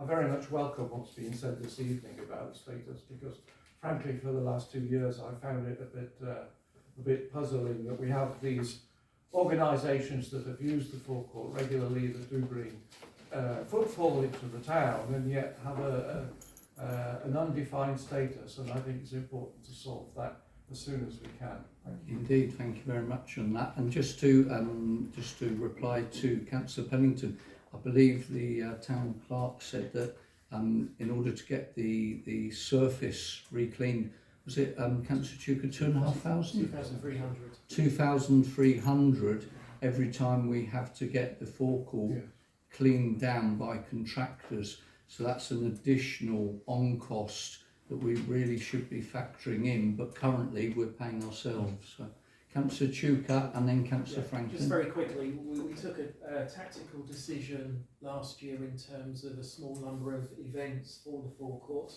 and they were accepted for the lower rates.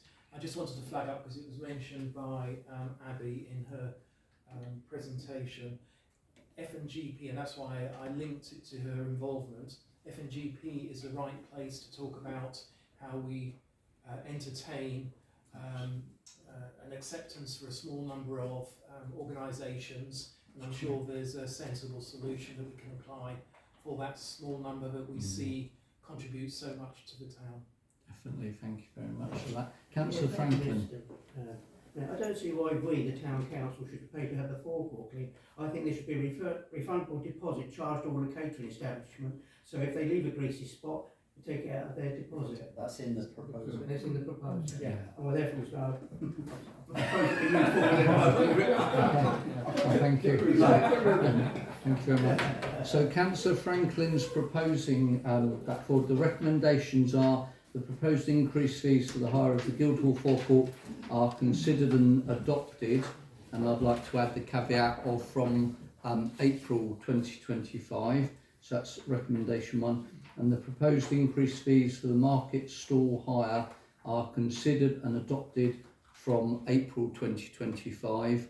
And one additional item that was also put forward, that a meeting will be held with the stall holders between the town clerk and either the deputy mayor or the property manager to discuss this with them, to make them happy about that. So, Councillor Franklin, you were proposing? Yeah, Mr. Mayor, could I just add to that proposal that we actually formally thank the clerk?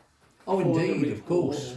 And also to formally thank the people who've been involved in revitalising the market, because as he we doesn't all like that. He doesn't like it. that we all know that, you know, it's been said that the previous administration took out a loan for the refurbishment of the marketplace, and we needed to increase the revenue to be able to service that loan. So it's important, I think, that that's also recognised. It is to recognise that. Thank you, Councillor Breen. So as Councillor Breen said, due to the small number of people that have helped to revitalise the market, we're now actually getting to a position where we're reaching a reasonable payback from the markets towards the loan. I'm not saying unreasonable, not in full, but it is helping to pay towards it. So thank you very much. So we've had a proposal. Councillor Franklin's proposed that with the caveats of being April 2025. The 1st of April. Sorry? 1st of April. Oh, right, I see. Oh, the financial year usually starts on the 6th. Well, if you want to go with the financial year, that's fine. Fiscal year. Fiscal year is the 6th. Oh, sorry, yeah, the 6th of April is the start of the fiscal year. So, so it'll be the 6th of April, and also with a meeting with the shareholders. So we're voting on that now. Did you have a second? Did you have a question, a very quick question, because we're at the vote now? Yes, I have. And that is, at finance and general purposes, we talked about the wording of the use of the word small and large, and also that there were some boxes which didn't explain properly what they were about. And I thought the wording would have been Oh, changed. indeed. I beg your pardon, Councillor Anderson. Yeah, so yeah, that is correct. Did you want to reply on this, Assistant? Just to say the clerk had actually passed a message that the small commercial was 50% of the forecourt and less, Yes. and that large commercial was obviously 50% and over. Does And that that clarify? all needs putting on the form, because at the moment it's really unclear. Yeah. Yeah, we said that what we'd do is, that's a very good point, Councillor Anderson, that we'd get that, yes, you could, that that sizing could be put onto the forms. And also there are boxes which are not properly explained, so for the higher fees, there's a box that just says charity stroke community and it's not clear what it's about. I don't know what it is about. The box above says single pitch stroke stores, but I don't know what the box below means. Does that mean the whole of the forecourt? Oh, right. I'm not clear. It means the So whole. all that needs rewriting, redrafting, so that it is clear. Okay, well, sure.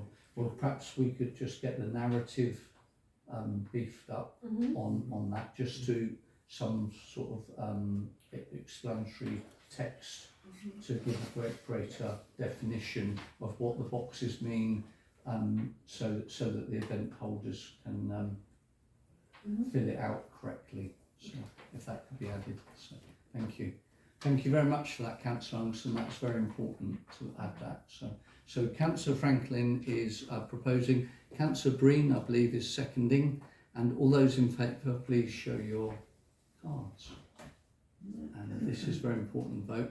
So that is one abstention from Councillor Anderson. Otherwise, that has been carried. Thank you very much, councillors. Item number 14 is the interim audit report, and this has been prepared by the internal auditors following his visit on Tuesday the 12th of November. Members are invited to receive and note the report, and discussion is required on this, and this is attachment number 10. Sorry, just Indeed. can I add? Just to add, Mr. Mayor, that the clerk wanted to thank the responsible financial officer for her immense hard work on ensuring that this was a successful interim. Oh, thank you very much indeed. That's to be noted in the minutes. And I must apologise because this actually looks like it's attachment number 9. Yes, I think there was some So confusion. there's no confusion. Attachment number 9 is the report from Mulberry Local Authority Services. As was stated by the Assistant Town Clerk, that this was a lot of hard work for the RFO and the Town Clerk to instigate this. And as was discussed at the finance meeting, it was noted that there was very little, if any, issues that were raised. So unless there's any questions on the internal report, could I have a proposer and seconder? Yeah, I propose that we add the report. Oh, thank you very much, Councillor Franklin. So, and is that seconding? No, I'd like to make some comments. Okay, and make please a stand. proposal. Oh, please stand. I noted the comment, and again, I'd like to thank the RFO for that. The one concern that was expressed within the report was the amount of cash that is held in the bank account by Sandwich Town Council. And that's inflated. If you look at the figures, we had 588,000 in at the beginning of the month and 572,000 at the end of the month. But that's distorted by monies from Maddox. And I would like to propose that we transfer a substantial amount of money to the investment manager of the Maddox charity. And when we receive the proceeds from the sale, that too is transferred to the investment manager for investment, with the instruction that the investment manager should put it into a medium risk portfolio.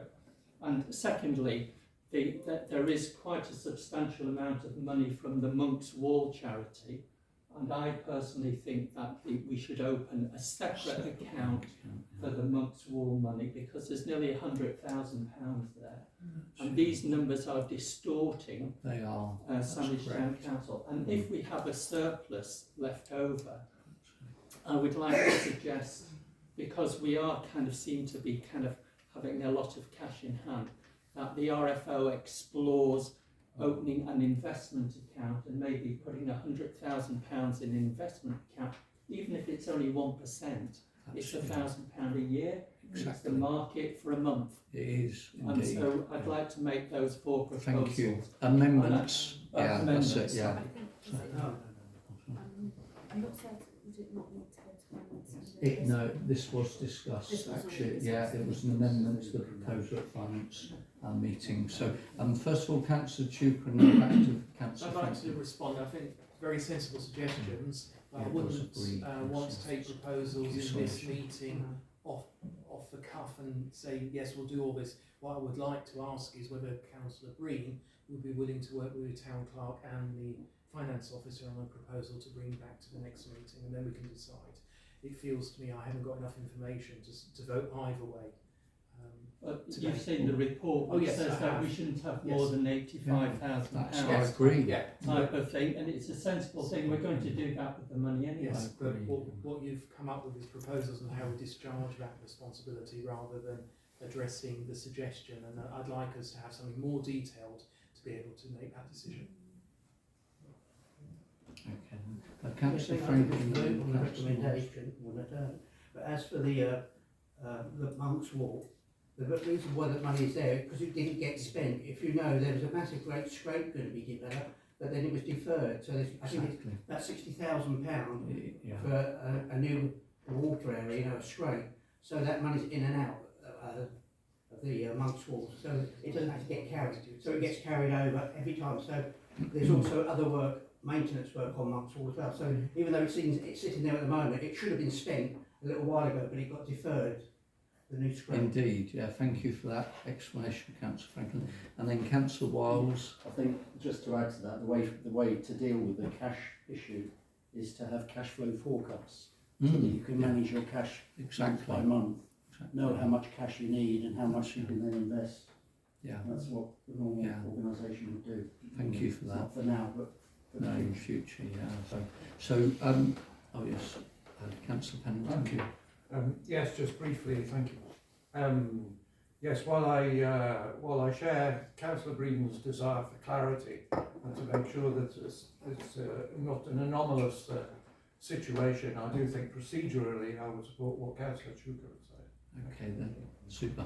So we have got the authority to undertake what Councillor Breen has suggested here this evening, which would speed the process up. Or there is the option to once again have Councillor Breen propose a report, which would be taken to the Finance Committee, which would then come to. But when's the Finance Committee meet again, Councillor? 18th of December. 18th. In 18th of December. So then it could possibly come to the December. So it will be Councillor's decision. I think we should take that to the vote first, is Councillor Breen's proposal, whether we should, whether we should accept his amendment to this and go forward with Councillor Breen's amendment, add it to the proposal, or whether we should ask for a report to be taken to the Finance Committee. So I'm taking it Councillor Breen will be proposing it. I'm quite happy to second this proposal of an amendment.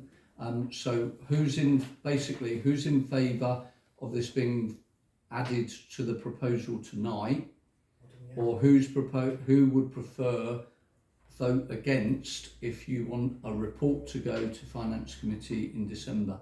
So amendment. It's an amendment to the proposal. The amendment is that surplus money related Indeed, to that's Maddox correct. is immediately transferred to the If it's just investment Maddox, fund. Yeah. If it's just Maddox, that's okay. But I heard three or four other. To be used in a medium risk portfolio. Yeah. The second thing was to open a separate bank account in respect of the Monk's Walk charity to protect that money Yeah. from Well, fine, but to protect, at the moment it's inflating Exactly. the Sandwich It is, Town yeah. Council's budget and putting Sandwich Town Council's money at a It's risk. a separate account, I don't think it is. Anyway, thank you very much. Very briefly, Councillor Anderson. I never speak at them. I would like to ask Councillor Green a question, because I support in principle what you're suggesting. I think it's very important that this money is used, and the way to do that is to invest it. But I hesitate about just saying it should be handed over to the managers, the current managers of the Tollbridge Fund. It's not the Tollbridge Fund, of the Maddox Fund. No, it's Maddox. And that's a different group. It is, yeah. You get the drift of what you're saying. Thank you very much. So we've got an amendment to vote on. So the amendment is as proposed by Councillor Breen. I'm very happy to second that because, you know, the auditors have raised this. It needs to be addressed as quickly as possible. So I'm quite happy to go ahead with that. So all those in favour of the amendment... Clarify. The Maddox bit has been clarified. Yeah. Are we also saying do the same for the Monks Hall? That is part of the amendment. It's whatever Councillor Breen stood up and said. Item number 1 is for the cash to be put forward, and then item number 2 is for the bank account to be set up for Monks Wall. So basically, do you want that as an amendment to go forward tonight? Yes or no? Vote now, please. Green or red? And could you hold them up, please, so we can see?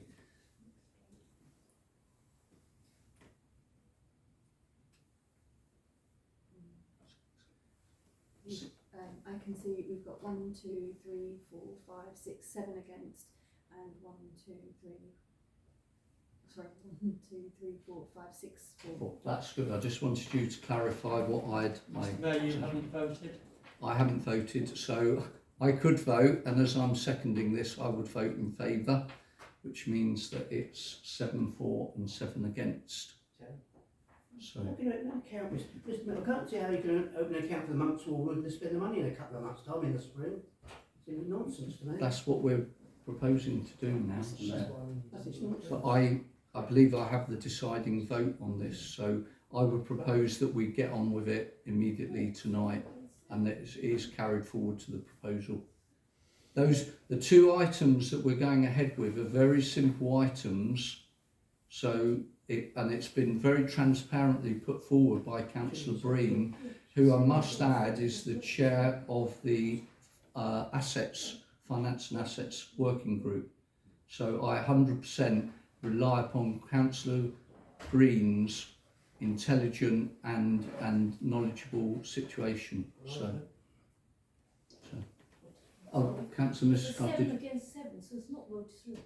but the mayor has the casting vote. 14 of us, including you. But the mayor gets a secondary casting Secondary vote. casting vote. It's a draw. Anyway, so thank you very much. I'm not making it up. This is the truth. So this will go forward.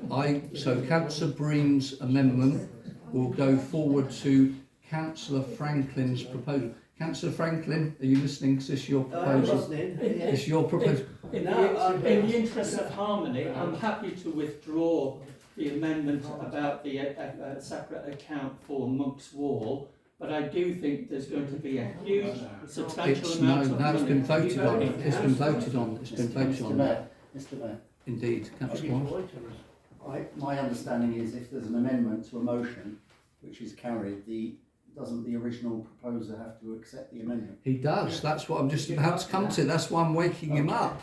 So, no, I'm against it now. Councillor Franklin, are you prepared to accept that? I think that should have been 2. That should be 1 for the Maddox and 1 for the Monks Wall. Because I agree with the Maddox, but I don't agree with the Monks Wall, because we're going to spend that money in the spring. So what's the point of opening a bank account when we're going to spend the money? Because it protects it. It's protecting it. Well, it's already protected. It's in a fixed account. Well, I'm against it now, Mr. Minister. I've withdrawn my... All right, okay. All right, so we go back to the very beginning again. So the proposer has dropped his proposal to accept the amendment. Indeed. Could I propose? You are at liberty to put a proposal forward, Councillor Yes. Wiles. My proposal is that we accept the report. Indeed. As presented, and congratulate the RFO for the work, etc., etc. That's great. But that we request that the management of cash be referred to the Finance and General Purposes Committee for a full discussion at the December meeting, to then make recommendations to the council. Okay, that's your proposal. So, do you have a seconder for that proposal? I'll second that. So that's Cllr Gray. And all those in favour of that proposal, please show now. So we need to count these. Sorry, you can hold your cards. Can you hold your cards up, please, so we can have a clear 2, 3, 4, 5, 6, 7. That's 8, 4. And 1, 2, 3. Oh, was it 9? Was it not? Oh yeah, I didn't see what Councillor Breen was doing. Councillor Green. Councillor Breen, sorry, were you Can I voting? confirm that was green? Were you voting? Yeah. Well, you're voting against yourself now. No, I've given up on it. Okay, okay, well, thank you very much for your input. So that item has been carried. Councillors, so that item has now been carried. So the report will be going forward as stated, and the items of the cash, the management of the cash, and possibility of a cash flow forecast to be brought to this council will all be put forward to the RFO and the Finance Committee. Thank you very much, councillors. Are you okay with that? Yes. You're quite clear, yeah? Super. Okay. Okay, right, we've got to see. Item 15, allotment fees report. And this is attachment number 10. And before we start this one, this is following the Finance and General Purposes Committee meeting, the proposed allotment fees for 2025-26 are recommended for adoption by the Council. Members are invited to consider the proposed allotment fees for 2025-26 and a decision is required on this. This is actually attachment 10, and before anybody raises anything, I'd like to very much thank the Assistant Town Clerk for all the hard work of going into this report and this document to make sure that we get the right fees for the forthcoming year. So, do we have any queries or questions on this before I take a vote on this at all? I'd like to propose that we accept. Thank you very much, Councillor Chuka, and Councillor Anderson is seconding that. All those in favour of the allotment fees, please show now. I think that's unanimous. Oh, there's one abstention from Councillor Wiles because he's an allotment holder. Thank you very much. So that has been passed there.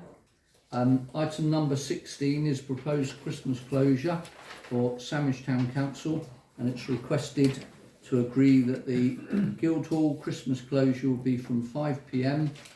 on the 24th of December 2024 and reopen after the new year on 9 a.m. on the 2nd of January 2025, and a decision is required on that by this council. Councillor Morehouse. Thank you. Yes, okay. Councillor Franklin second. All those in favour of the closure? That's unanimous. Thank you very much. Item number 17, KCC Community Warden Service. Council has received a letter from the KCC that outlines the withdrawal of the Community Warden Service for Sandwich. The Mayor responded and a copy of his letter is attached to the report. Members are asked to receive and note the report. I think it's also meant to say that I received a reply back as well from Mr. Honeysett when I wrote to him, and as I said, I wrote on behalf of not just this council but the residents of Sandwich. I would just like to personally say that I thought the community service, and in particular our community warden in Sandwich, were probably the best that we could get. and it is with great upset that this service has now been taken away from us. Talking to Peter Gill on a number of occasions and asking him what activities and actions he had undertaken, he used to reel off all sorts of actions and things that he undertook on confidential nature, or helping, in particular, as I said in my letter, the elderly, the vulnerable, people perhaps on benefits or low incomes. And they're the people that we should be supporting. You know, we should be supporting the people that can't support themselves.